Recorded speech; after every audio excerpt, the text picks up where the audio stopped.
Okay, guys, human response to the environment. Welcome to my class. My name is Mr. Pepu. Today's date 15 April 2024 and the time date 57 minutes past 2. Sanbonani, Dumelani, Afsheni, hello, Nda, guys.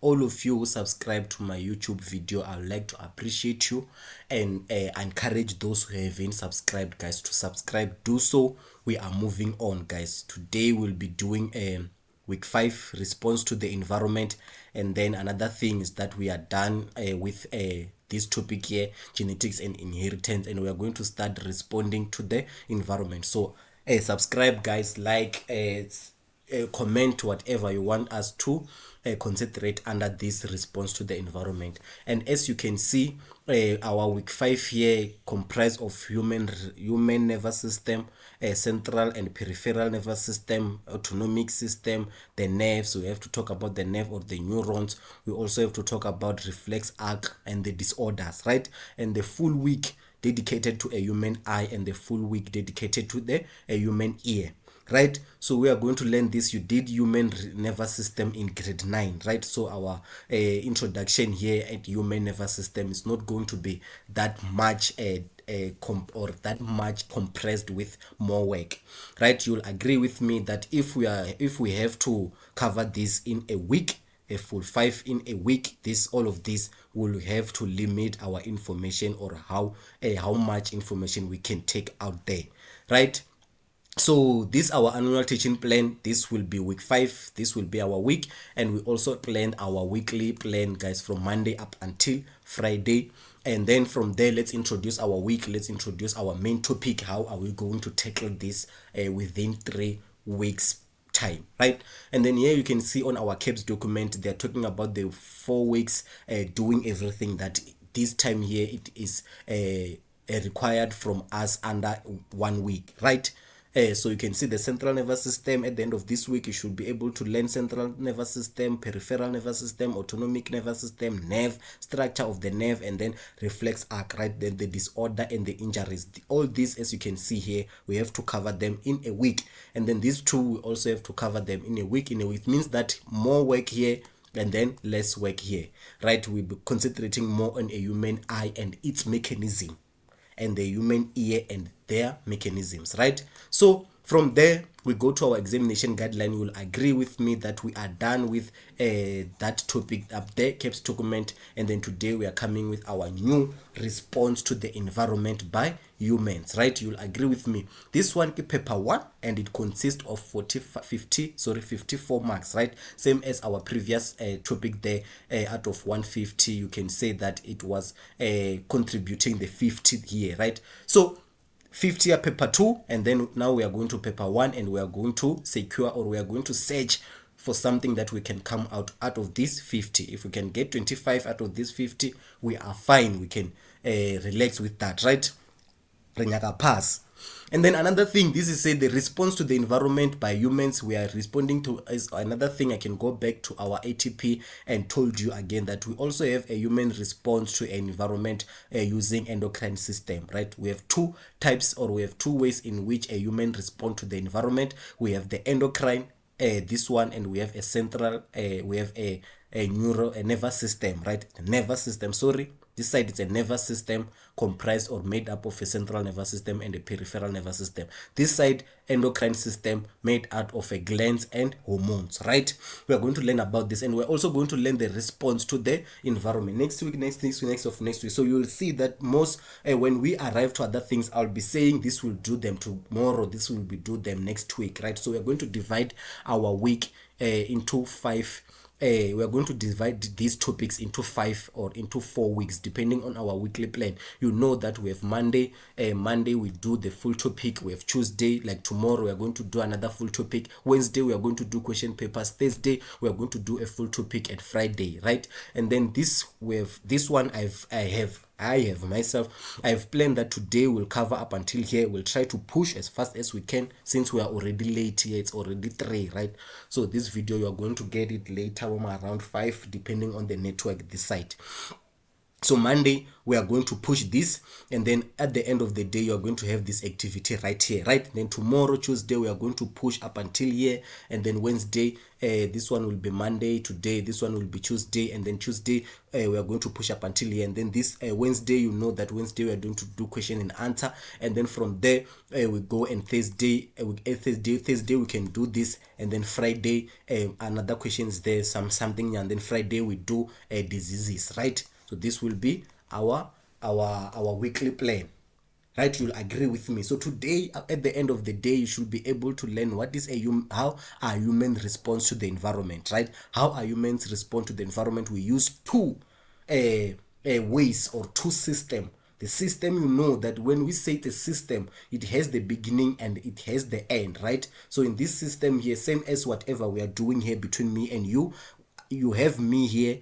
I'm recording a video. After recording a video, or I'm recording myself. After recording myself, I send this to a YouTube, and then after sending the YouTube now send this to you here, right? So this is the system. We also have this system here that we use for our body here to respond to the environment, right? So let's go to our examination guideline and see how our things has to be placed, so that how are we going to learn this, right? So that we can come back to our textbook and now see how they are sharing this information with us.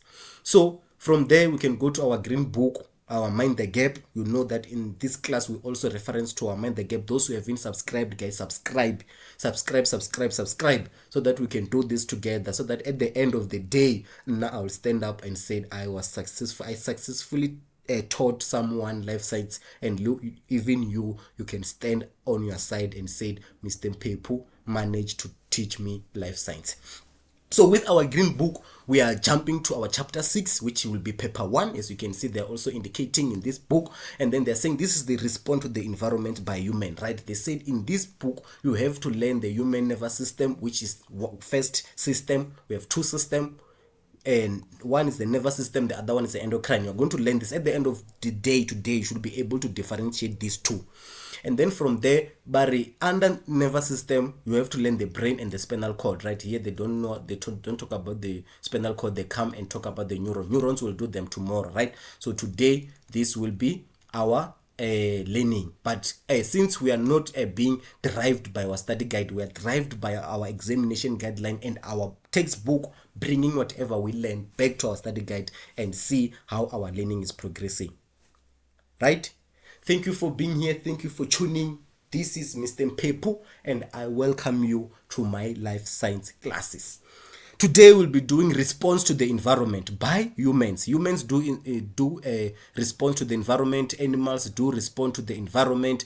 Plants do respond to the environment. So while we are learning how humans are responding to environment, we can now connect this knowledge to how other animals are responding to the environment, right? For an example, what are we talking about in this topic of ours, right? We are talking about a process where we have an external, let's to use an example, external environment or internal environment, right? And then we are responding to that environment. For an example, let's say a room, the temperature inside the room is increasing, right? 20, 25, 30, 35 degrees Celsius. That is the room temperature. That's the room, that's our surrounding environment. While that temperature is increasing, our body has to respond to that temperature. Maybe we'll start to sweat, and then maybe with our brain, it will force us to move outside of the room, or we'll start to open the fence, we'll start to wave the air so that will cool down, right? That's how we are responding, right? So you will learn the mechanism, you will learn how this system are being brought about, you learn where is this system is being controlled, how is this system is being controlled, how is it the responding is brought about, right? So but in introduction you have to learn that we have the nervous system and the endocrine system, right? These are the way that we respond to the environment. We can respond in a nervous system, or we can respond in an endocrine system. But in a nervous system, this is a system that involves the nerves. Or in a simple way, this is the system that involves the connection. You have a brain, you have a spinal cord. You know this, right? In a spinal cord, we also have the nerves that go to the different part of the body. Let's say maybe the other one, they will go to the, you learn this when we go to our textbook. Other one, they will go to your arm, and then they will be connected from your arm up until to the brain, right? From the brain also, something like that, right? Those are the nerves, right? Those are the connectors. Those are the, we can say, those are the cables. If we can simplify this learning, we can say nervous system is a system involving the cables, and those cables are the nerves. But when they ask you, don't say it involves the cables, right? We are just using that to simplify our learning. And we also have the endocrine system. And endocrine system, it involves the hormones, right? If you still remember, during fertilization, you did a hormone called a follicle stimulating hormone, produced from a pituitary gland to the ovaries or to the cell of Leydig in a testis, so that the testosterone can be removed, so that the testosterone can be produced, right? So this is an endocrine system. This is another system that our body are now responding. When now your body become matured, and then after your body becoming matured, your body now has to start producing those ovums. What is going to happen? A message is going to be sent to the pituitary gland, and the pituitary gland is going to produce the follicle stimulating hormone, and that follicle stimulating hormone is going straight to your ovum, on your ovaries, and initiate the production of ovums. You get me? That's another way. And the two components that help human to respond to the environment. And then this environment, they said it can be internal or external. An internal environment, the environment that I'm talking about, where your body is now matured for the other to move to another level, right? It's happening internally. Externally, the room environment, when the room environment or temperature is increasing, that's an external, right? So we have to learn these things. We have to learn how we dictate that change, to understand what is that change called. How is that change being detected? How do we react? How is okay? Now I can hear you that Mr. Pepe, you are saying the nerve system, it has the connection. What's the name of those connections? And if that connection, that's the message that is being sent to the brain, to understand what is the structure of our brain, what is the structure of our spinal cord, how our brain works, of which part of our brain controls certain things. That's what you're going to learn today, right? Even in this week. And then Barry, from introduction, after you learning or after you understanding that in our body we have two ways that we respond to the environment. We can respond either in nervous system, or we can respond either in endocrine system. Now let's go and concentrate on one system, which is nervous system. They will come and say the human nervous system, because we also have other system, nervous system. We also have goat nervous system. We have chicken nervous system. You have eaten the chicken brain, and here we are talking about the brain. We are talking about the spinal cord, that thing that goes inside the chicken neck. That cord, that's the spinal cord, right? The brain inside the chicken head. We can open the head and eat that brain. That is the chicken nervous system. So now we are going to talk about the human nervous system. When we understand a human nervous system, we can now go and understand a chicken nervous system. We can now go and understand the cow nervous system, the pig nervous system, whatever animals that we are related to or we are sharing our environment with. I hope you understand me. So now we are going to talk with a human nervous system. But king this human nervous system, at the end of the day, you should be able, or you should be able to say or to classify or to identify what are the need. Why do we need the nervous system in a humans? Why? We need this nervous system to react to the stimuli. Right, we need this nervous system. We need this connection that Mr. Pepe is talking about. The connection that connect your brain, that connect your hands. The moment that I hold a hot thing, I hold a hot pen. For me to say this pen is hot, something was detected, that heat, send it to the brain, and my brain tell me as a human being that whatever you are holding there, it's hot. Then I put whatever thing down and step away from it, right? So that is a human nerve, and they say it's fast. We need this to react to the stimuli. What is a stimuli? A stimuli can be external or internal. That's what I was talking about in environment. What is a stimuli? And stimuli, it's an environmental change. This is what we're going to say. A stimuli is an environmental change. We have a fire. We have a fire, and then we have your hand here, and this hand here can feel this warm here, right? It means this hotness here is the stimuli. For us to react to this stimuli, we need the nervous system. For us to step away from fire, we need a human nervous system. For us to say, oh, this room is cold, let me go and wear a jersey or something that is warm, we need a human nervous system. So our nervous system has to detect the environmental change. After detecting the environmental change, it has to send it to the brain, and the brain has to interpret it and say, oh, now we are feeling coldness. Send the body, the skeleton, and the muscle to go and take the jersey and wear it. That's how we are responding. Right? You'll agree with me. And we also need this nervous system to coordinate for a various activities of the body. The various activity of the body, we can talk about walking, jumping, talking, like what I'm doing here. I'm coordinating. This is an activity of a body. For me to talk is another activity of the body. This message, whatever I'm thinking now, is being thought in my cerebellum. You're going to learn about this. We are going to learn about the brain and the spinal cord. Inside the brain, we have something, or we have a part called cerebellum. You know that our brain is like this, right? Two hemispheres, left hemisphere and the right hemisphere. We have the cerebellum. The cerebellum is this big thing here. This is the cerebellum. The cerebellum is where now everything is happening. Me reading this, or you reading this, you understanding me. To understand, you hearing whatever I'm saying, it's being controlled at cerebellum. After cerebellum, you're also going to learn about cerebellum. Right? Cerebellum, that's where we are saying the coordination of various activity. Walking, let's say for an example, you are walking, right? For you to stand straight, where is this message coming from? For you to know that now I have a straight balance. Am I falling to the left? Am I falling to the right? No. Where is this thing coordinated? When we say it's coordinated, it means that it is being, a coordinator, right? Someone who's, when we say this person is a coordinator, put things in an order. To say things now are going ordinary, or they are going in an order. There's someone who put those things in an order. And our brain and our spinal cord and our nerve system. Hey, you're going to learn what are nerve system. What are neurons? Neurons, those chemicals or those wires that grab a message from your toes there at your leg and send it to the brain. And then the brain tells you that somewhere at your pinky toe there is a pain.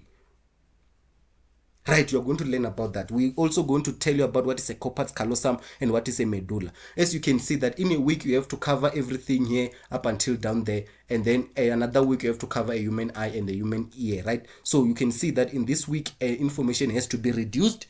Yes, we have many information that we can share with you, but the information has to be reduced to your understanding and the basic level. This is the basic level, right? We have to put this information at a basic level. You might find that you have a doctor, you have a brother who is a doctor, you have a sister who is a doctor, and now we can come and tell you, hey, the brain is protected by 3 layers, and these three layers, one is pia matter, one is arachnoid, one is dura matter. In this exam of ours, in this textbook, it's not necessary, but it's necessary for you to learn. If you come across them, know them, right? As you can see here, human nervous system is divided into two system. It's divided into central nervous system, the brain, and the spinal cord that I was talking about. We are going to learn about this today. And it also divided into the peripheral nervous system, right? The central and the peripheral. What are they talking about? We have a brain and we have a spinal cord. These two here, they are the central nervous system. This is the headquarter. This is where the message is being interpreted, right? Here we are talking about the message. Here we are talking when you hold a hot surface, right? That hotness, it's going to be sent as a message inside your body. You are going to learn how is that message being sent. How can I say it? Like a blood, right? Let's use blood. You did blood circulation, right?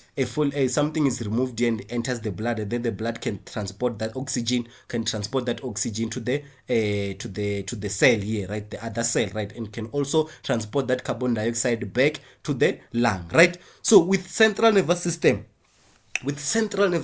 we have a nerves, right? And these nerves, they are sending an impulse. How is this impulse sent, or how is this message sent? We're talking about the impulse, we're talking about the stimuli, we are talking about the receptors, you understand? So we are going to talk about those. And then peripheral nervous system, we have a nerve system. You'll see this when we go on, right? We have the nerves that they come out of a spinal cord and they come out of a brain. These nerves outside of these two parts, we call them the peripheral nervous system, also divided into two, autonomic and somatic. We are going to talk about those with our plan, with our weekly plan. That will be Monday, Tuesday, Wednesday, Thursday, right? Thursday we'll be talking about the peripheral system up until here, right? This one we'll talk about it tomorrow. The structure and the simple reflex arc, right? You can see that the information is more. It means that we have to curb it down.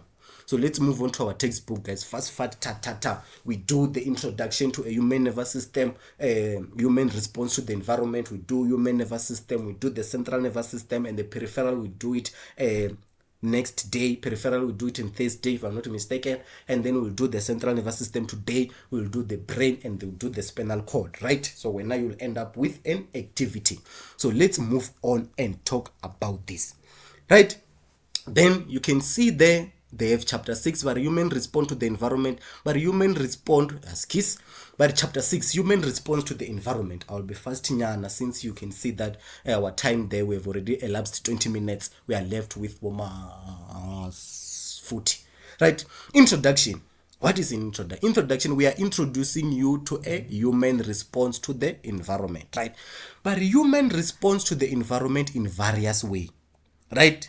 We respond to the environment in many ways, right? To maintain homeostasis. What is homeostasis? We did this in grade 10, we did this in grade 11. We said this is the steady state, right? The steady state of a human body. It means that if the temperature is increasing, and so you know that we are at 37 degrees Celsius, if this temperature is increasing, our body has to come up with a solution to bring this temperature down, right? And we also respond to environment for function efficiently, right? To produce things, to do things efficiently, right?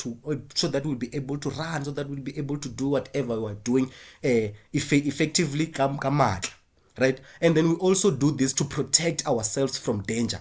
We also react to this environment so that we can protect ourselves from danger. When you come out with a gun, we are going to hide, right? That's how we are responding to the environment. You are an environment. You are an stimuli. Let's go and talk about those terminology that I'm talking about when I'm saying the stimuli, what.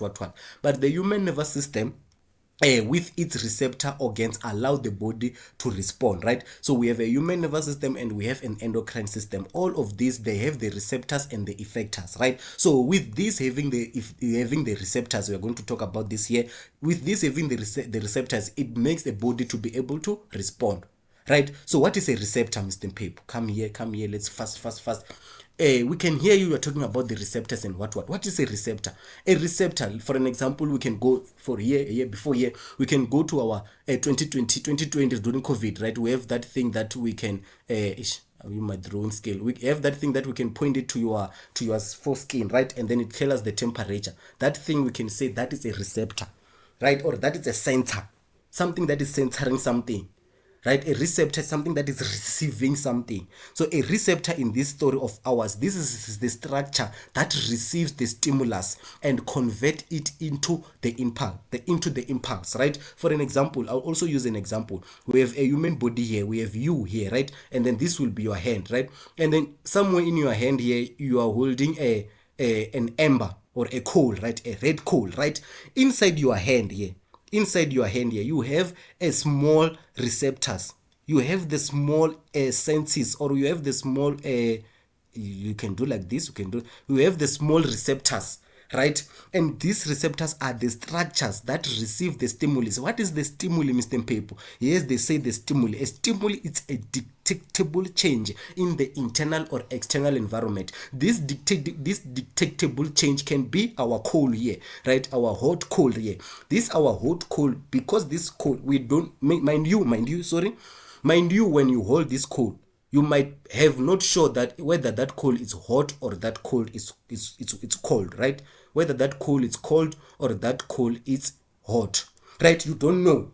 The moment you have that coal inside your hand, that is the stimuli, regardless whether that coal is hot or that coal is cold.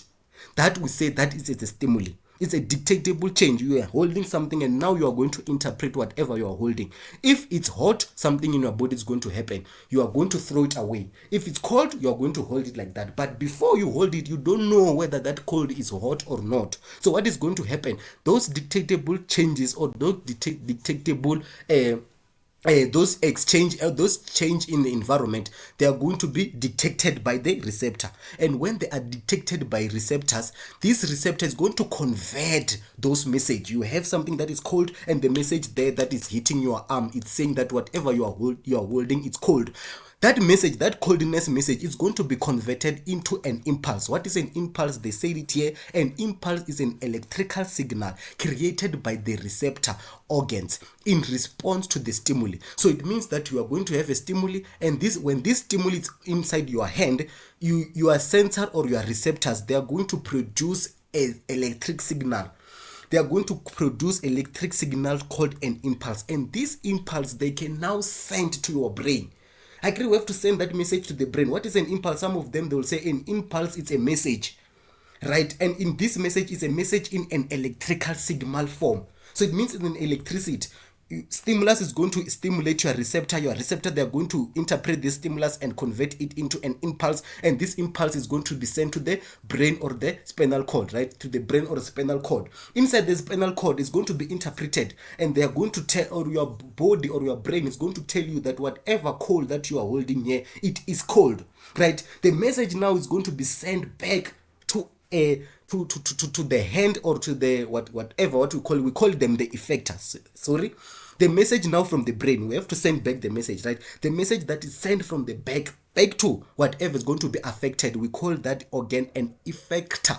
Hence they said an effector is a gland or an organ that brings about a response to the stimuli. So it means that when you respond to the stimuli, what is responding is the effector, right, received by the body. So it means that we have an effector, we have the receptor. You're going to learn this. These things are going to be made simple for you. You'll see that we have a receptor here, maybe inside your hand, and this receptor is going to, or maybe your body, and this receptor, let's say in your leg, right, in your legs, on your leg, something like that. You're going to have a receptor, and that receptor, maybe you step inside the on top of a nail, right? You pin, your whatever you're going to do, you're going to step in on top of the nail, right? Then that pain, when that pain hit here, this receptor here in on your foot is going to take the message and transport or convert it into an impulse. After having it to the impulse, it's going to send it to the brain using something called a nerve. We are going to talk about this tomorrow. We are going to talk about the neurons, and I say the neurons, these are the connection from the receptor to the brain, and from the brain, when it enters the brain, it's going to be interpreted, and then this pain now, you are going to be interpreted, and your brain is going to tell you and tell your body. Those are the effectors. When this message is interpreted, it's going to be sent back where? To your leg, right? Your leg will be like this, and then this will be your leg, and then this will be the muscles. You have the trompes here, and then you have the drumstick here, right? The message is going to send back to the drumstick, and that drumstick and that leg of yours is going to jump away from the pain. This cable here that is sending the message back to your leg, it's also called a neuron. You're going to learn about this, right? And then the leg here is the effector. The leg that is removing that foot away from the pain, away from the nail. It's called the effector. I'm not sure if you understand, but you'll understand that when you go further, right? And then they said you have to learn the word transmit. The transmit is to send, right? While the receptors, they are transmitting. We're going to say these receptors, they are transmitting the impulse. Where? To the brain. And the brain is also going to send the impulse back to the effector. And then what are the impulse? They are the electric signal, right? And also this nervous system of ours, it has an autonomic, which is an involuntary, but we are going to do this Thursday, right? Allow me to leave this. We are going to do this on a Thursday, right? We are also going to reintroduce an autonomic and peripheral while we go on, right? So that we don't mess our progressive. And then we go to a human response to the environment, right? That was the introduction to a human response to the environment, right? So human response to the environment, but in order to survive, In order to survive, all organisms must be able to respond to the environment. In order to survive, all organisms, they have to have this. They have to have the receptor, that this receptor is going to recept a stimuli, and after receiving the stimuli, it's going to send it as an impulse, and this impulse, it has to be sent into the effector. While you are doing this, you have to do this so that you will be able to survive. All we are doing it to survive, right? All organism, a chicken, a cow, the cow have eyes, right? The chicken have ears, the chicken have whatever that we have, they have the nose. So it means that mostly of their system can be related to ours, right? So we do all of that to survive. But to achieve this, humans have two coordinating systems which allow them to adapt to the changes within the environment, right? We have two of them. I talked about that. We have endocrine system and a nervous system, and maintain their internal condition. But a coordinating system, this system, when they say they are coordinating, they are working hand in hand, right? They are making sure that everything is fine. So the coordinating system consists of a receptor, something to pick up the stimuli, and the effector. If you are talking about the hand, here we are talking about the whole hand, right? We have the arms, we have the fingers, that they are testing that if the thing is hot. But when we react to that hotness, there is the whole arm that is going to push back, right? So you have to have the receptor, the fingers that are you will see this, we'll learn about this, but you'll have to have the fingers that is detecting that hotness or that coldness, and also you also have the entire hand to push or to pull back the fingers, right? The effect and the receptors which respond to stimuli. I told you what is a stimuli. A stimuli, it's an environmental change that we can dictate, right? That the receptors can dictate, and allows the changes to take place, right? This is a coordinated system. This system is do this so that the changes can take place. These two systems are nervous systems and an endocrine system. We did this in grade 11. We did this nervous system in grade 10, right?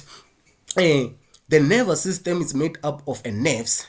This nervous system is made up of a nerve, the wires that I was talking about. We have the receptor, and then we have the wire. Then we have the brain here, and then we have another wire. So this wiring, it made out a system called a nervous system. It's made out of a nerve, and it is fast responding system, right? This one is fast because the moment you touch the hot thing, you know you are going to remove that hand under a millisecond, right? Not compared to a follicle stimulating hormone, which is going to be produced in pituitary gland and enters the blood and go to the ovaries, and after hitting the ovaries is going to cause an ovulation. This one is a slow process compared to the nervous system. And then the endocrine system involves hormones. I was talking about the follicle stimulating hormones, which are released into the blood. I was talking about it, and it's much slower responding system, right? We have two systems. The endocrine is slower, the nervous system is fast. That's what we have to learn here. And then the nervous system, it comprises, or it is made up of nerves, and then endocrine system is made up of hormone or the glands, right? The pituitary gland and what.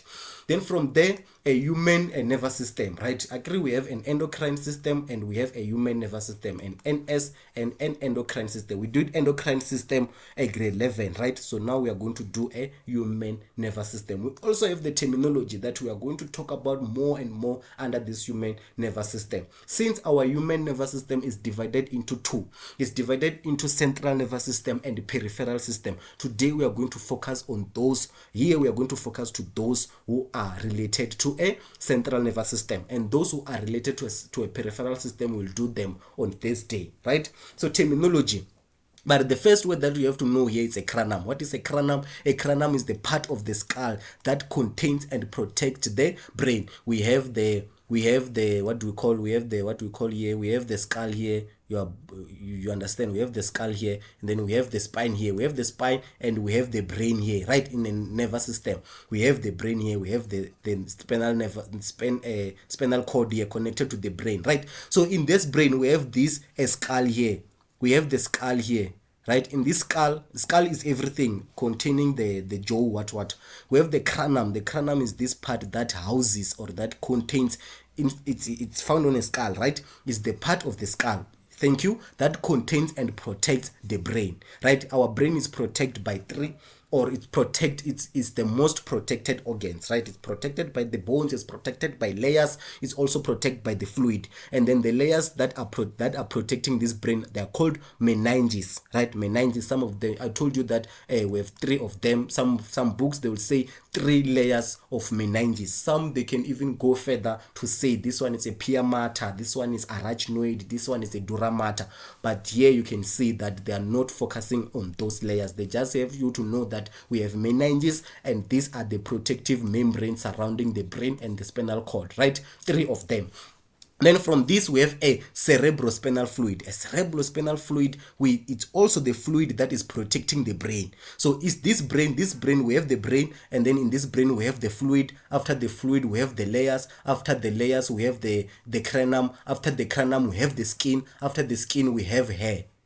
So you can see that brain here is protected by many things, right? So we are going to focus on these three. Cerebrospinal fluid, this is the fluid around the brain and the spinal cord to aid in protection. You can just say this is the fluid that protects the brain and the spinal cord, or that surround the brain and the spinal cord to aid for protection. They will ask you the function of cerebrospinal fluid is to aid protection. Also, we're going to talk about the gray matter and the white matter. I would like to talk about this when we are done with neurons, right? We are going to talk about the neurons tomorrow. What are the neurons? These are, we are saying these are the cables.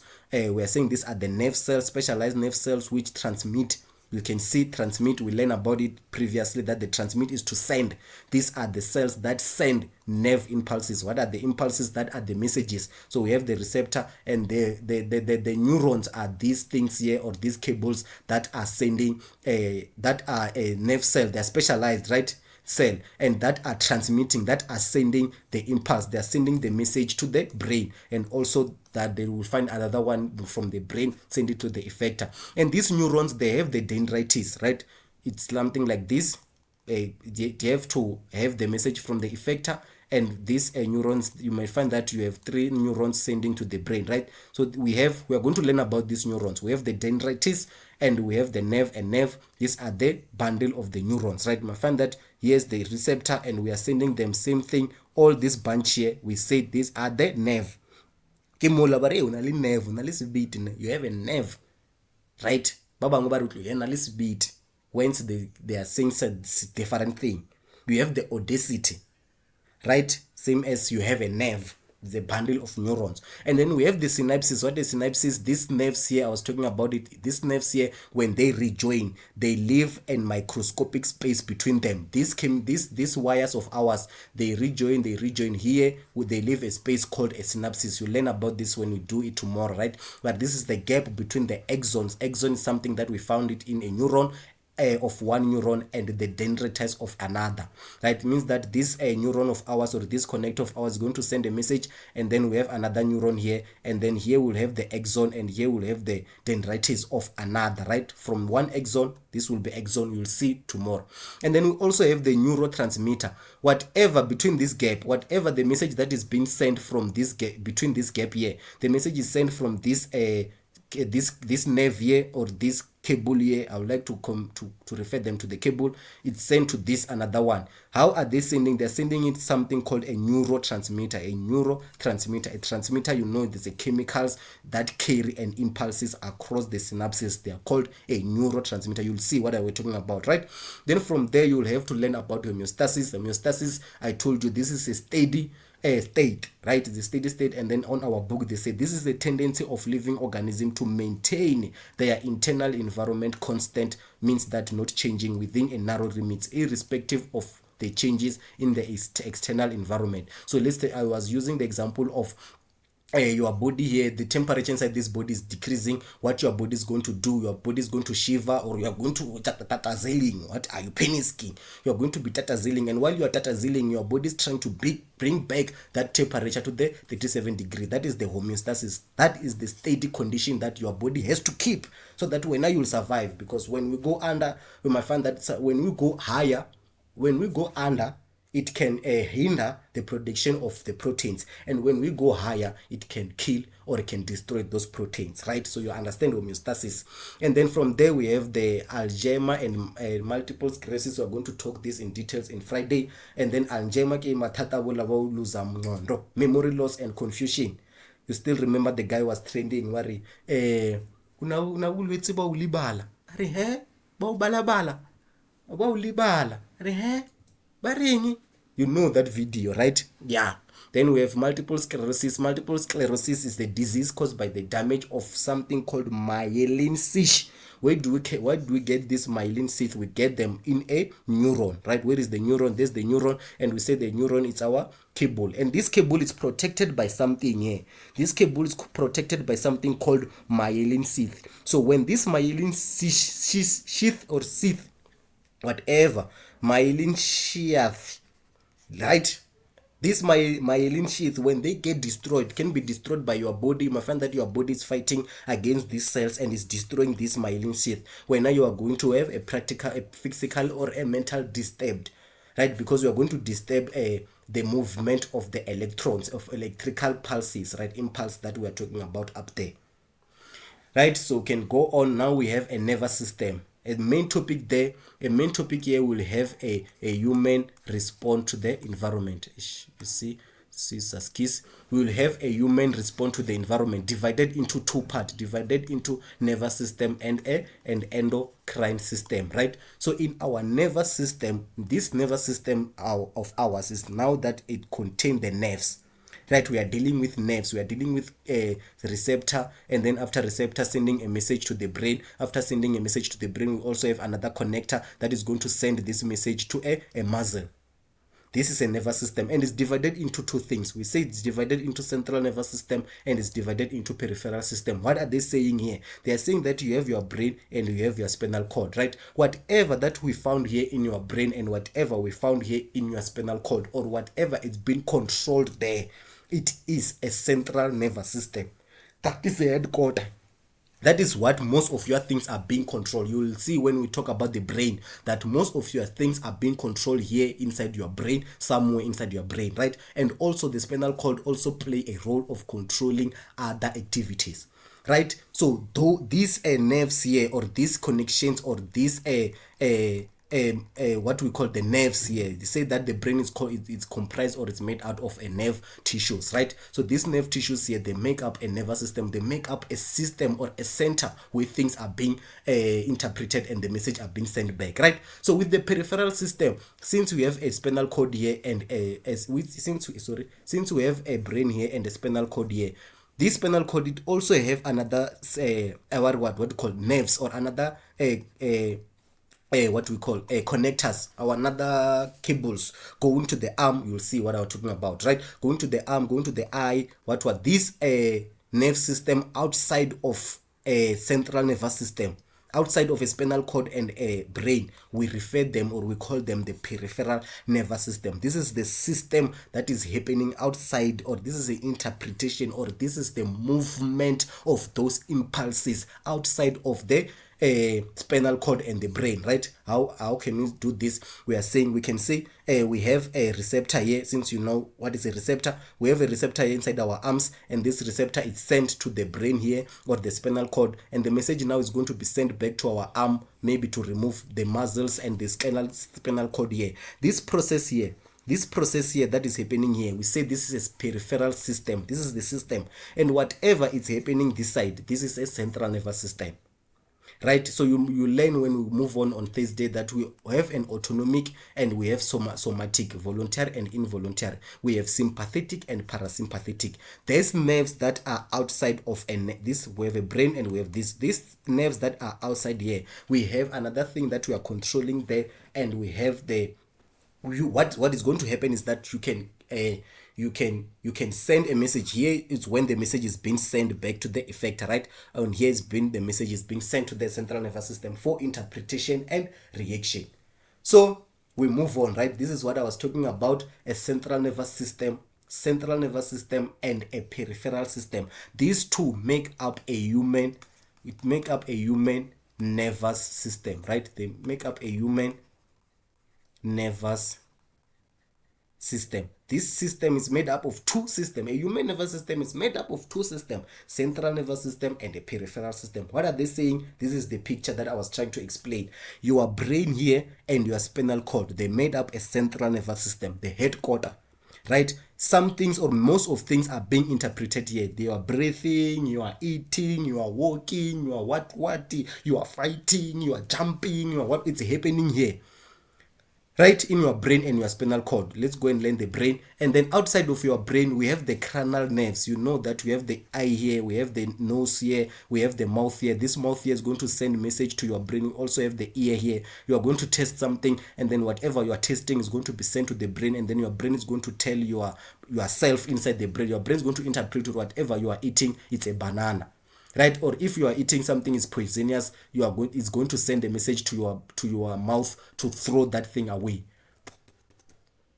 right? That is what is happening. Then the cranial nerves, these nerves here, and the spinal nerves, these nerves here, that carry the message. There's no interpretation here. It's just the carrying message to the spinal cord. This is called the peripheral system. This is the system that it does not react, or it does not interpret the message. It's either the message is being sent from the arm, from the finger back to the brain, or the message is sent from the back to the brain to the arm here. This is what is happening with our peripheral system. There is no interpretation of message. The message is that's being sent from one place to the other, right? You learn this when we go further, or you understand this when we go further. Like for an example here, the leg, it means that if we are going to take this nerve system as this a connector, we are going to have something like this. Let's say you step inside a coal here, a hot fire here.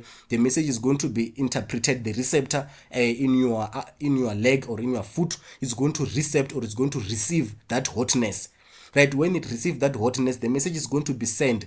Here's the thing.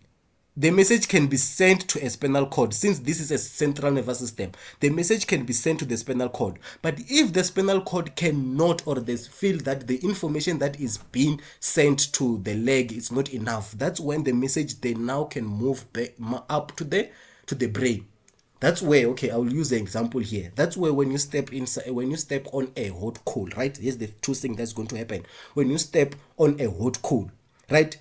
One, you're going to think you are going to remove your leg, right? After removing your leg, your brain is now going to tell you that you stepped on a hot surface. That is your brain now. It means that the message has passed now, it went straight to the brain. But the reflection, or the action of you removing the leg from the hot thing, it was interpreted here on a spinal cord. So the spinal cord will tell, or will cause your leg to move away, and then the message will still be sent to your brain, so that your brain will interpret whatever is happening with this process here. I hope you get this. I hope you understand it. Let's move on fast. So this was the explanation that I was explaining. The central nervous system is the peripheral nervous system. This is a human nervous system, right? It's made up of central nervous system and the peripheral nervous system. But as illustrated in figure 1 and 2 above, the human nervous system may be divided into two parts. Right? We can divide this human nervous system into two parts. We can divide it as a central nervous system, which consists of the brain and the spinal cord, right? You are with me there. And we can also divide this into a peripheral nervous system, which consists of an autonomic part, which is involuntary. We're still going to talk about this. And we also have a somatic part, which is voluntary. Like here, somatic part, we can say walking or jumping, riding a bicycle, you are doing it voluntary. But autonomic part, we are talking about breathing, what do we call another thing? Breathing, digestion, circulation, what blood circulation. You don't think of pumping your heart. Yeah, this is the same example. Here you don't think of pumping your heart, but your heart has to stay on pumping every time. And then the somatic part is you taking a pen and write down.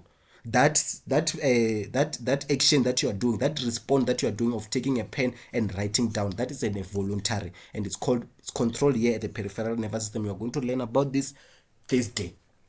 right? So example of voluntary action could be running, jumping, eating, walking. Involuntary action could be, or a reflex act, include breathing, I talked about, or sneezing, blood circulation, whatever.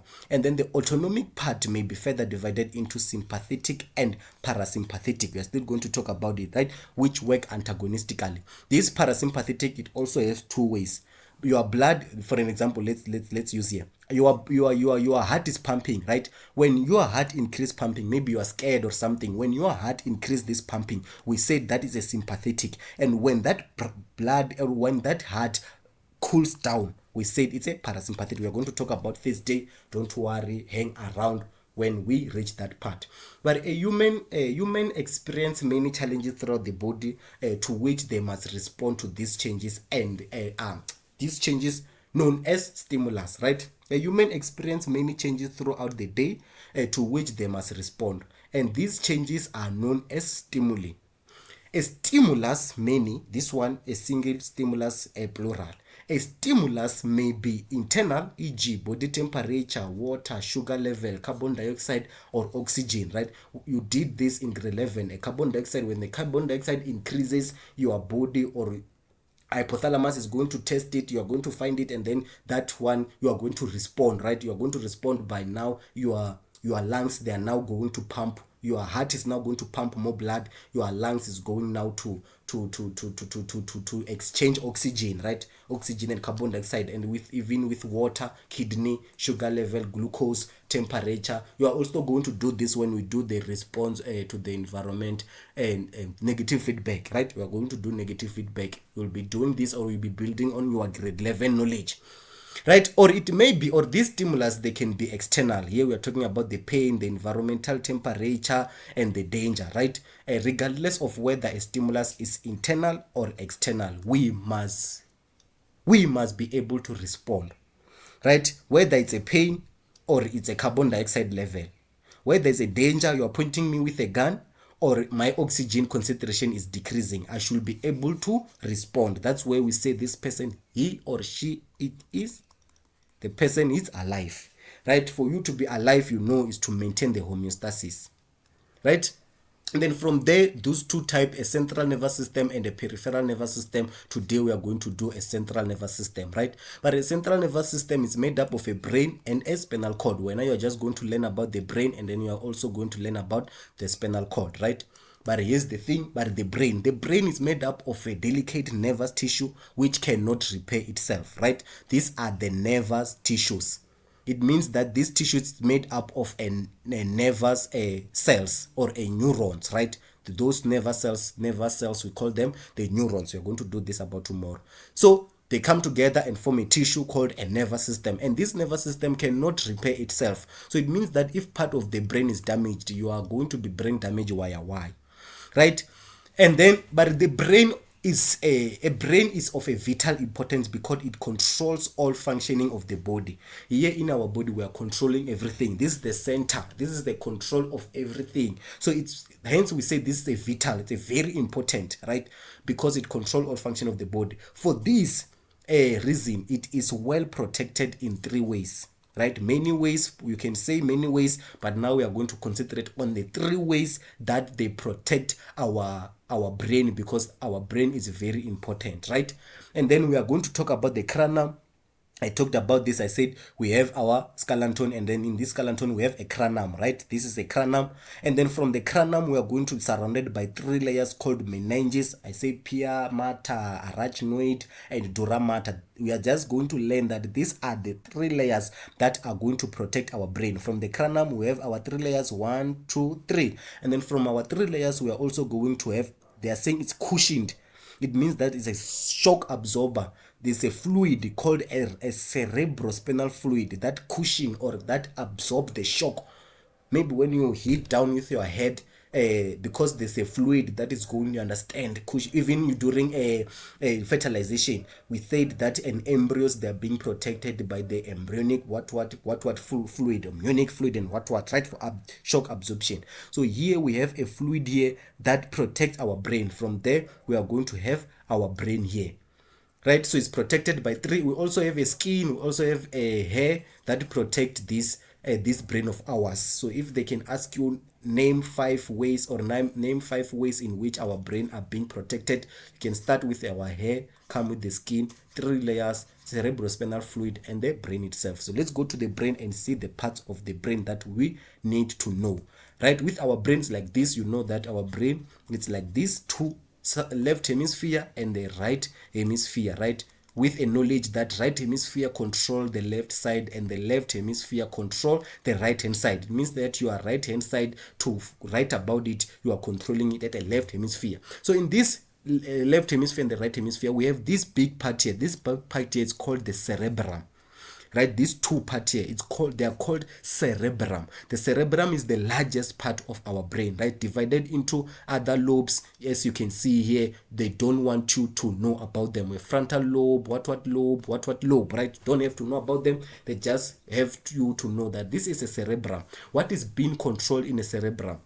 You are thinking, your sensories, 5 sensories, your touch, your smell, your taste, your eyesight, everything, right, is being controlled at cerebrum. You are thinking. When you say use you know that we, before this lesson, I'll take it as like this. Before this lesson, you know that people used to say, use your medulla oblongata, use your medulla oblongata. My guy, your medulla oblongata, that is not where you are reasoning. Your reasoning is this here in cerebrum. Your forehead here, we have a human being like this. We have the forehead here. This will be the eye, and then this will be the nose, and this will be the mouth. We have the forehead here. Inside that forehead, you tap that forehead, it's a cerebrum. It's a ram cerebrum. That's the whole part of your body. And at the back there, underneath cerebrum, we have something called cerebellum, the second largest part of our body, of our human brain, right? We have the cerebellum, and the cerebellum maintains the balance, right? When you are riding a bicycle, for you not to fall, you are using a cerebellum, right? And cerebrum, yeah, thinking everything. We'll see when we move on, right? And we also have the corpus callosum. The corpus callosum is the joint between these two, right? These two hemispheres, there's a joint. So this corpus callosum will allow the communication from the left hemisphere with the right hemisphere, right? This corpus callosum here inside, right? This is the corpus callosum, right? From the corpus callosum, we are going to talk about hypothalamus. We did this in grade 11, that in hypothalamus, this is where we control thirst, we control hunger, we control all this due to the blood passing by here and the receptors recepting that the blood has more water, the blood has more CO2, the blood has more CO2, the blood has more what we call a salt, so that the message will be sent to the kidney, and the kidney will do their respective work, right? From there, we have the pituitary gland. The pituitary gland is the P gland. They say this is a P gland, and this is the gland that remove or that produces a hormones that affect other can affect another glands or affect another organs, right? So we did this pituitary gland when we were doing follicle stimulating hormone previously, when we said the hormone is being produced here and it's going to target an end target, which is an ovaries, right? Our ovaries are going to be our effectors in these effectors and receptors, right? And then medulla oblongata, Mr. People. Since we are not allowed to say use your medulla oblongata, what is being controlled in the medulla oblongata? In medulla oblongata, we are controlling breathing. How you are breathing is controlled here in medulla oblongata.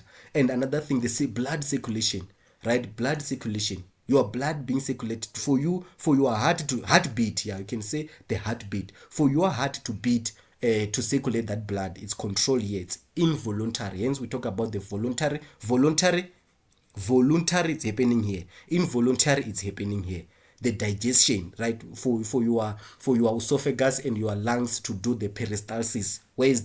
Where is it controlled? It's controlled here. It means the medulla oblongata is telling your digestive system to do the peristalsis. It's doing your high intestine to absorb, right? And then we have the spinal cord. The spinal cord controls other reflex arc, right? This spinal cord, you are going to talk about the reflex arc, right? A reflex arc, it's a way of you. This spinal cord also respond or brought upon a respond, right?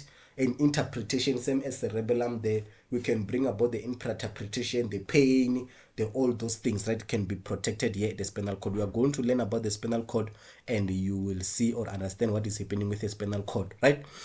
And then with our brain there, they say we have a structure, we have a cerebrum, and we have a cerebellum. What is happening in the cerebrum? They say it's the largest part of our brain, and it controls voluntary function. So these voluntary functions are also controlled here in cerebellum. But this voluntary function, we talk about the walking, where not to walk.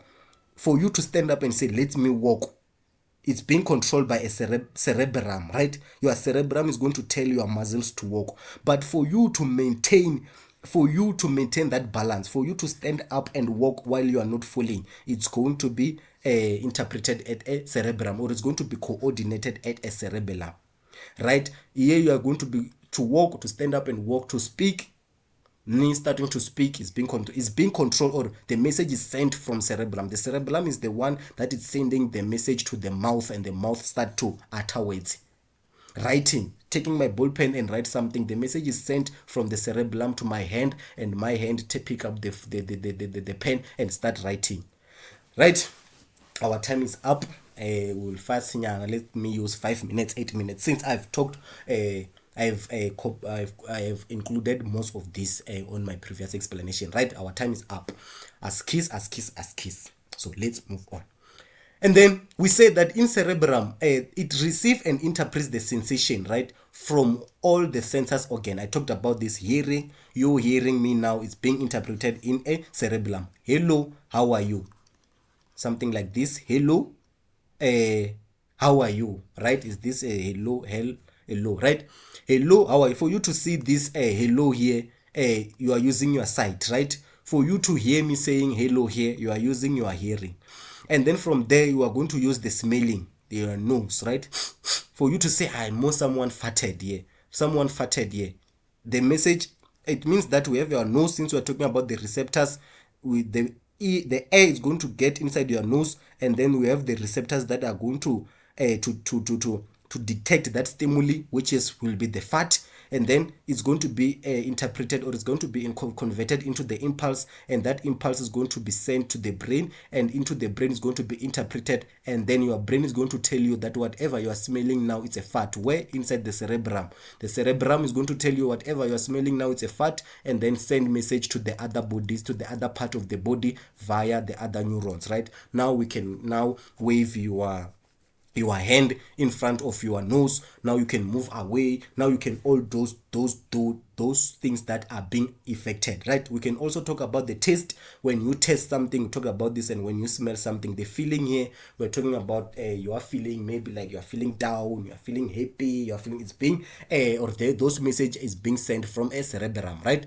And it is a higher thought processes, the memories and the intelligence of reasoning. When we ask you something, tell us about what is happening here. When you are reasoning, right, or when you are applying your intelligence, when you are bringing up your memories, you are using your cerebrum. So when we say think, we are saying tap inside your cerebrum. Hence you find someone starting to hit their forehead here, because they are activating the cerebrum. Right, and it also consists of a corpus callosum. Some teachers, they will tell you don't confuse this corpus callosum with corpus luteum inside ovaries, right? And this one, it allows communication between the two halves, right? The corpus callosum, it allows the communication between two halves. Your left hand is doing something. For your left hand, I told you, your left hand is doing something controlled by your right arm, your right cerebrum, and then the message has to be sent to your left cerebrum, so that another hand can also assist on responding to whatever the pain that is being recepted on our right hand. The message is passed through corpus callosum. Then from there we have cerebrum, right? I did the small sketch that if this is your arm, this should be your nose, this you understand. We have our cerebrum and we have our cerebellum, right? Cerebellum. Cerebellum is this part at your back. Cerebrum, you hit your forehead. Cerebellum, you hit your back. Right? Cerebellum. Lump, backside. Ram, forward. And what is happening with cerebrum? What is happening with this second largest part of our body? We talked about this, right? This is the part here. This is the part here. This part here, right? The tree of life. That's where they say this is a tree of, some books they will say this is a tree of life. What is happening here? This one is coordinating the skeletal muscles to bring about balance while moving, right? We talked about for when not to decide, let me move now. It's being controlled at a cerebrum, right? When you stand up, for you to stand up and not fall, the message is being sent to your skeletal muscles, right, to balance your skeleton. But the second largest part of the brain located behind and below the cerebrum, right? And it controls the skeleton. It means that when you are riding a bicycle, let's use an example. When you are riding a bicycle, so that you don't fall, this cerebrum, it works with a human ear. We are still going to talk about this, right? Human ear. We maintain the balance there, and then this balance when you are riding, so that you don't fall left, you don't fall right, it's coordinated here at the cerebrum, right? So it maintains the balance and posture. They will ask you the part of brain that maintains the balance and the posture. It's cerebellum, right? Cerebrum and cerebellum, right? And then it maintains muscles tone, right? For your muscles, maybe like you are lifting a heavy thing, right? For you to lift that thing, it will be interpreted on your cerebrum. Your cerebrum is going to tell you, pick this thing up. When you pick that thing up, your cerebellum now, it's going to maintain that muscle tone, so that that thing it won't fall. Right? To ride a bicycle, your cerebrum is going to tell you, go and ride that bicycle. When you take that bicycle and start riding it, for you to not fall, the message is going to be sent from a cerebellum to the skeletal muscles. So we move there, we go to the medulla oblongata. We say the medulla oblongata is the lower part of the brain, right? We have the brain, and then we have the thing that connect to the spinal cord. So we can say this part here, it's a medulla oblongata. Is the lower part of the brain, continues down into the body as a spinal cord. So our spinal cord will move down there as a spinal cord, but starting as being medulla oblongata, right? What is happening with our medulla oblongata? It controls breathing. Talk about this. You breathing, you don't think. Yes, it can be voluntary. You can decide not to breathe, but it can also be involuntary, right? You can breathe not telling your muscles, or not telling your lungs to breathe, or you can tell your lungs to stop breathing, right? So it's being controlled at the medulla. So the medulla is making sure that the air is being pumped in, pumped out of your body without even you telling it to do it. Swallowing, blinking, right? We blink, we don't think. Yes, you can decide not to blink, but the message is being stored at medulla oblongata to always send that impulses to the eyelids, so that they will stay blinking, right? The breathing, the peristalsis, we talk about it inside the human intestinal system, right? The movement of food, that thing is the bolus moving like this. It moves in a process of peristalsis. This peristalsis is also controlled as a medulla oblongata. The heartbeat, your heartbeat, it's this, hence we say this one, it control involuntary muscles or involuntary actions, because your heartbeat, you don't tell your beat to stop hitting, or you don't tell your heart, or now we are beating, right? It hit kabuyona. It means that the message is being sent from a medulla oblongata to the heart, medulla oblongata to the heart, and that heart stays on beating. The moment we hit, hence we come and hit you by the gun here at the back, your things stop working, right? Swallowing, urinating with the root is controlled here in medulla oblongata. But these transmit impulses from the spinal cord to the brain, right? So it means that the message is going to be sent to the spinal cord, and then from the spinal cord is going to be sent to the brain. Where is this message passing? It's passing at the medulla oblongata. So you can see that medulla oblongata can have some memories, that if whatever is being sent to the medulla oblongata does this message needs to pass to the brain. If the message doesn't need to pass to the brain, the medulla oblongata can take over. But if the message now needs to be passed to the brain, the medulla oblongata will send the message to the brain. Right? For an example, if we're on our tour, when you get scared, we're going to talk about the sympathetic and parasympathetic. Your heartbeat is going to increase. What is it that is increasing your heartbeat? It's medulla oblongata. You're going to learn this, right? You're going to learn this, and we're going to explain this. Where is this changing happening? It's taking place at the medulla oblongata. You will, from now on, you are no longer going, or we are no longer going to find you saying heartbeat is controlled from the brain. Right? A brain is a collective word. given to the collective parts of what is ever happening inside our cranium, protected by our cerebrospinal fluid. Those are the parts of the brain, right? So when you say breathing or heartbeat, upilu yaka, medulla oblongata. I hear you heard that, right? We have already passed the 1 hour mark. Those who are here, we welcome you guys. Lina, it's not like if I was forced, I was going to say 1 hour is up. Let's leave it, right? But because I'm not forced, and you are not forced to be here, we are also going to carry on up until we cover this and we move on. And then medulla oblongata, where it control less important reflexes. Blinking, I talked about that. Blinking, coughing, sneezing, vasodilation. We're going to do this when we do the skin and the vasoconstriction. We did this also, right? To deal with our veins, right? When they relax or when they become shorter or they become the we're going to talk about this. And the salivating, right? Salivating, they will use example. You are hungry now, you are from school, you are hungry, you arrive at home. When you arrive at home, you see my hinya, the chakalaka, the what on top of the table. The moment when you see that thing, that food now, it's working as a stimulus. That food is stimulating you. Where your sight is getting that a message, right? Your nose now is getting that message of the smell. You understand? From there, that message is going to be sent to the cerebrum. When it's sent to the cerebrum, your cerebrum now is going to say, hey Muna, we are going to activate your mouth, so that you produce saliva, so that this saliva can now comprehend or can now wait for the food that you are going to eat. Then message is going to be sent out of a medulla oblongata. For us to have another thing, for us to have saliva inside our mouth, we don't control it. It happens, right?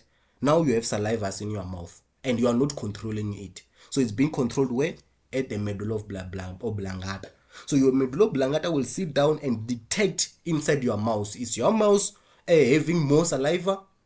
If your mouth is having less saliva, we are going to trigger those cells that produce saliva to produce saliva. And we also have an hypothalamus. A hypothalamus, where it's a small section of the brain just above the pituitary gland. Pituitary gland, we're going to do this when we do endocrine, right? So this is a small portion or a small section of the brain. You know about this portion, hypothalamus, about the pituitary gland. And this is a control center for things such as hunger, thirst, sleep, body temperature, and emotion. When we talk about hunger, last year or grade 11 we did about thirst, right? So that in our blood we're going to have a high concentration of salt, right? When our blood passes hypothalamus, we have the receptors there in hypothalamus. Our hypothalamus is going to detect the high concentration of water, and what is going to happen, the message now is going to be sent to other bodies. It's going to be sent to your throat. It's going to be sent to understand, for you to consume more water, right? Then that's the thirst that they're talking about. This thirst is being controlled by this. Your hypothalamus now is going to tell, or it's going to send a message, right? A command. It's going to send a message to your body, for your body to want that water. Thirsty, hunger, when the food is limited in your body. Also, hypothalamus is going to send that message to your body, so that your body now has to feel for you to ingest food. Sleep, when you are tired, body temperature, you understand why. When the blood passes by hypothalamus, there's also the temperature receptors that they test if the body temperature, that temperature is close to 37. So if the temperature is less than 37, it means that your body temperature is dropping. Your body now your hypothalamus now is going to tell your body to take on jerseys, to take on jackets, to take in whatever. Same as when your body temperature is increasing, your temperature is becoming more 38, what your hypothalamus now is going to send the message to your body, so that your body will now start to remove the cloth, right? This is what with hypothalamus. You'll see, you'll have the activity for this, and you'll be able to explain those in activity. From there, we learn about the spinal cord. Spinal cord there. This is a spinal cord, right? We have a brain here, we have a spinal cord. This is that thing that we find on a chicken neck, right? And then in this chicken neck, we cut it like this, a vertical cut, right? So we are going to see it from the up there, going down, this will be like this, and then another part here, it will be going up to the brain, right? This will be your brain. So we come and cut it here. So when we cut it here, you'll see other, let's go to, if you still remember, I said I will incorporate our Google, right? Let's go and Google, spinal, spinal, spinal cord, right? As keys for this, a spinal cord. I want to show you something. Bear with me here. Okay, this is the spinal cord, right? This is the thing. This is the spinal cord, and if you can see here, we have the brain here, and then the brain is connected to the spinal cord, right? This is a spinal cord, but I want the bones, right? We also have the bones. Let's see the vertebrae and here's the vertebrae. This is what I want to show you, right? This is the bone, the spinal cord, right? The spinal cord is made out of a spinal cord and a vertebral column, right? This will be you did this in grade 10. You did bones in grade 10, right? So in these columns here, in these bones here, we are going to, this is the cut. This is the cut that we're talking about, right? We are also going to have a what we call a cartilages here, and we also have the openings. That in this opening, as you can see on our left hand side, we have the spinal nerve, right? And also on our right hand side, we also have the spinal nerve, the yellow thing here, right? Then with there we have the arterial root and the posterior. We're going to learn about this, and we have the white matter and the gray matter. Why I didn't talk about the gray matter there and the white matter here, there at the top, is that in a spinal cord, the white matter is the outside portion and the gray matter is the inside portion. Different with our brain. In our brain, the white matter is the inside and the gray matter is the outside. So you see there's a confusion here. But in our spinal cord, the spinal cord is like this, and then we'll have that vertebra, one vertebra, and then in vertebra we'll have the holes there, then we'll have the holes, and then we'll have this nerve here, which is called the spinal nerve, going to the direction, going to that direction. Let's go up there and show you what I'm talking about fast. This is the thing, right? This is the spinal cord here. We'll have this nerve going this direction, and we also have these nerves going this direction, right? You can see they are dividing like this, right? So with this dividing, this will be neurons. We'll do this in tomorrow, by the way. And then as you can see, we are done, right? We are done. We also have the spinal nerves. These are the spinal nerve, right? These are the spinal nerve, right? We have, we are going to do about the neurons. We have the sensory neuron, and we also the motor neuron, the one that is taking the information inside the spinal cord, and the one that is taking the interpreted message outside of a spinal cord. So we take the message, take it to the spinal cord, and the spinal cord can interpret it. If it cannot interpret it, it can send it to the brain, and the message will be interpreted, and the message will send back to the spinal cord, and then the message will come out using the motor neuron here, and then this neuron is going to the effector, to the hand, right? So we also have this, we say this part here, the one that is leaving the spinal cord, we call it a ventral root, right? And the one that is entering, we call it a dorsal root. You are going to learn about this when we do a reflex arc, right? When you do a reflex arc, and then this is what you know, and we have the central canal, right? This is this thing like this, and this thing like this. We can cut it like this. When we cut it like this and we look at the top, we see that the center thing here that caused this butterfly thing, it's a gray matter, right? This butterflies thing, it's a gray matter, and the outside tissue, nerve tissue, light tissue, we call them the gray, the white matter. I'll explain this tomorrow, right? Or I'll explain this when we do a peripheral. What is when we are done with the neurons, right? You'll understand when we are done with the neurons what is housed here in a white matter, and what is housed here in a gray matter, right? But as you can see here, we have a gray matter. We also have a neuron that comes and join inside our spinal cord. It means that when we are going up, okay, let's read the instruction, whether in the internal structure of a spinal cord, right? Let's read the information so that you'll understand whatever I'm trying to explain there. But the spinal cord is made up of a delicate nervous tissue which cannot repair itself, same as the brain, right? It is therefore protected by this. We see this in the brain, and we also have the protection of the brain. So now our spinal cord is protected by this 33 vertebrae bone, right? And with disc of cartilages between them to act as a shock absorber, right? You did this in grade 10, that we have the bones from here going down. I also showed you there. We have these bones here as you can see, any picture here that you can choose, we have the bones here. After the bones, something that is inside these bones, it is called a spinal cord, right? So these bones here and the cartilages, they are protecting the spinal cord, right? As you can see here, this is the green one and the yellow one. This is a spinal cord, right? And the bone there, you can see the bone there. When you eat the oxtail and water, you see the bone here, it's having what? It's protecting this spinal cord, right? And then we have the blood vessels, and we also have the green thing, the yellow thing. These yellow things, they are our neurons. You can see they are passing by the openings there, right? Let's go and read and you understand. It's protected by 33 vertebral bone with disc and cartilages. Those cartilage, you know, that disc there, and then the disc cartilage, and then from there we'll have that bone. That this bone will also have another cartilage here, and then this bone will, you understand, something like this. So these cartilages here, they are there to protect our spinal cord, right? The cord, the tap, well. And then we also have the three membranes called meninges. Those meninges membrane that we see on a brain, we also find them on a spinal cord. It means that our spinal cord, our brain, they are protected by the layers called the meninges.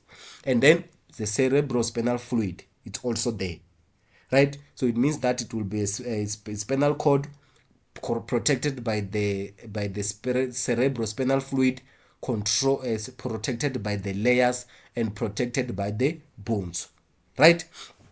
So we move on from there, but the spinal cord passes from the medulla oblongata, from the brain, right? We are going to pass at the medulla oblongata. Now we start our spinal cord. It passes from this medulla oblongata to the lumbar region in a lower back, right? Human beings like this, you know, the spinal cord is like what we are seeing there.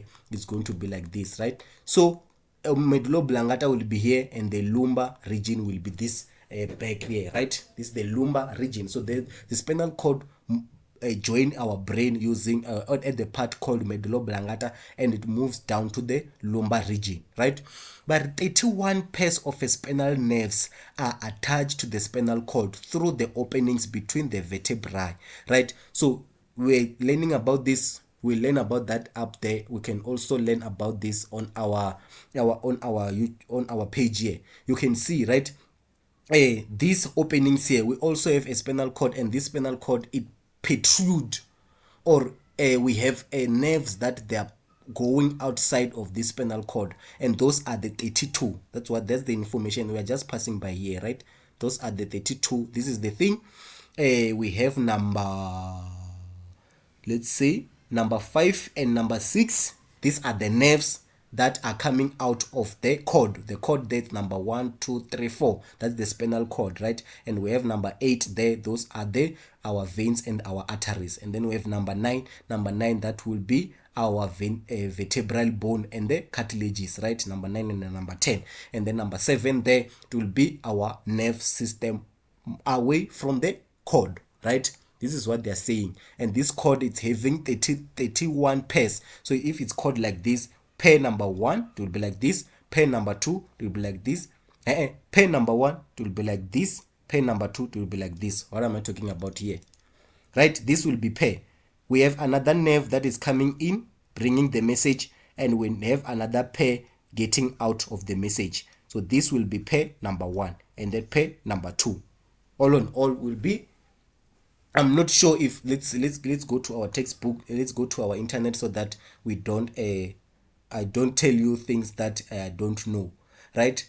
So as you can see here, we have lots and lots of those pairs that are going out. So we want to see those pairs. These are the pairs, right? Or we can say these are the pairs. 32 of them. 1, 2, 3, 4, 5, 6, 7, 8, 9, 10, 11, 12, 13, 14, 15, 16, 17. We can say this side maybe it's 17 or 16, and the other side it's 17 and 16, and all in all we have 32 pairs, right? You'll agree with me there. All in all we have 31. Sorry to say, we have 31 pairs, right, of a spinal nerves that attach to a spinal cord through the openings, right? So these are entering here through these small bones, right? These vertebral bones, you have the opening that our nerves can go out, right? But each spinal nerve has a dorsal root Do you understand? Each spinal nerve has a dorsal root. Now I understand. When they say a pair, this is a pair. This is a spinal nerve, right? And it's a pair, one side, right? And then in one side, agree with this side and this side. In this side, we say this is the spinal nerve, and it has a dorsal root which enters and a ventral root which leaves the spinal cord. So this side we have two side here. We have this side here which is another pair, and this side here which has another pair. And this pair here is called a spinal nerve, and it consists of two parts. We have the another part that is entering, which is called the dorsal root, and we have another part that is leaving the spinal cord, which we call it a ventral root. As we can go up, we can see here on our picture, this is one of a pair. This one will be a pair, right? And then we have two pairs. We have the two one pairs, one pair this side, one pair this side, right? And then in this pair we have two cells. We have a dorsal root, or we have those cells that are entering the spinal nerve, and we have those roots that are leaving the spinal nerve, called the ventral root. I hope you understand that, right? And then, but the spinal cord has the following function. In our spinal cord, we have this function. We have a function to transmit impulses from the receptors to the brain, and from the brain to the receptors. Actually, here's the spinal cord. Here's the spinal cord, right? What is this spinal cord functioning? The spinal cord is functioning to transmit the message from the receptor. Here's the receptor. The message is being transmitted to the spinal cord, right? This is a receptor in your arm, right? In your thumb, or this, let's say this is your thumb. When you are liking this video, this will be your thumb. In your thumb, we have a receptor, and this receptor, we have an impulse that is being sent to the spinal cord. And inside the spinal cord, we are going to send this message to the brain, right? When we send it to the brain, we also have to take message from the brain, right, to the effector, from the brain to the arm itself. Now, this is the function of the spinal cord. The spinal cord is to transmit. The transmit is to send, is to transmit these impulses from the receptor to the effector. We take the receptors, we take them to the brain. After taking them to the brain, we also take the message from the brain back to the effector. So we have the message from the effector, we send it to the brain.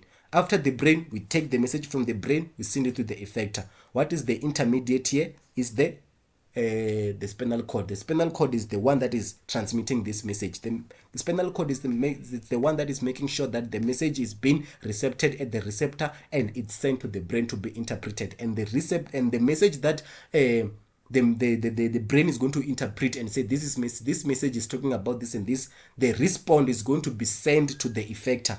And what is the thing that is sending that message? Is the spinal cord.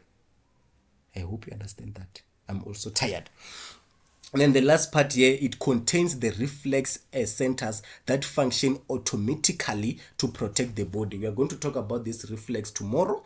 And then this reflex here is when something like that. We talked about this when we hold a hot coal, and then we remove our hand, right? That process of touching a hot surface and remove that hand instantly or in a short period of time, we say that is a reflex action. That is an action that is happening, right? And it's controlled here in the spinal cord. We are going to talk about this. And then it contains the reflex centers that function automatically. This thing happens automatically. You stab in on top of a nail, and then the moment that pain hits your nerve, you are going to remove that leg instantly. Right? You are going to remove that leg fast. Whatever is happening, that will be happening automatically. And the message that is being stored there, or the thing that is going to send that message there for your leg to be lifted up, we found it on a spinal cord, or it will be the spinal cord that will send those type of messages. I hope you understand that, right? Because that was it from me. And today's lesson, 1 hour 30 minutes. It's not enough, right? It's not that much, right? We can also push to 2 hours, but we are fine now. We are done. As we can recap today we learn about a human nervous system, right? Or in these videos, you learn about a human response to the environment. And we said that this human response to the environment into two ways. We have a central nervous system and we have a peripheral nervous system. We learn about the terminologies. We try to make us understand about terminologies. And then here we have a nervous system, and this nervous system, it comprises of a central nervous system and a peripheral system. This we are going to learn about this on Thursday.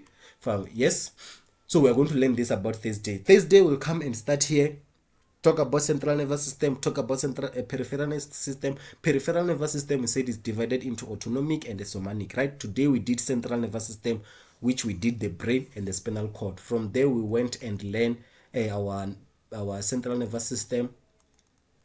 Then we learn our central nervous system. Here is our central nervous system, and we learn that we have parts of brains. We have cerebrum and we have cerebellum. We have corpus callosum, which is the joining. We have hypothalamus. We have pituitary gland. We have medulla oblongata. We have spinal cord. Right? Those are the parts that you need to learn grade 12. Right, from there we know the function. We talked about the function, we talked about everything, we talked about the spinal cord and how this spinal cord is protected and how it functions, right? It functions to transmit impulses from the receptor to the brain and from the brain to the effector. Since you are now know what is a receptor, what is an effector. And then we also know that it contains something called a reflex that we are going to talk about tomorrow. And then this reflex function automatically, or it brings about automatically responding, right, to protect the body. Hence, example, when you touch a fire. So from there, that this will be our activity 1, then central nervous system, right? This will be our activity 1. Study the diagram below representing the human brain. Go and do this. We'll come and do this tomorrow. So that is from me, guys. We can see number A, number B, number C, number D, number E, number F. Number E there can be medulla oblongata, and number D can be our spinal cord, right? So you know that everything here. Go and do this, right? This will be your homework. Let me write it down. This will be when 15/04/2024. As you can see, time here is 16:27. It means that these videos you are going to get them maybe later today. As kids, guys, tomorrow I'll make sure that I'll record this early in the morning. So that is it. Tomorrow we'll talk about the neurons, and the neurons we move on, right? This is our homework. Thank you until we meet again. Fine. Khutsong a belilina xikwembu xi ni katekisa. Dzimu va ve na viwe. We pray. Amen. Thank you. Peace.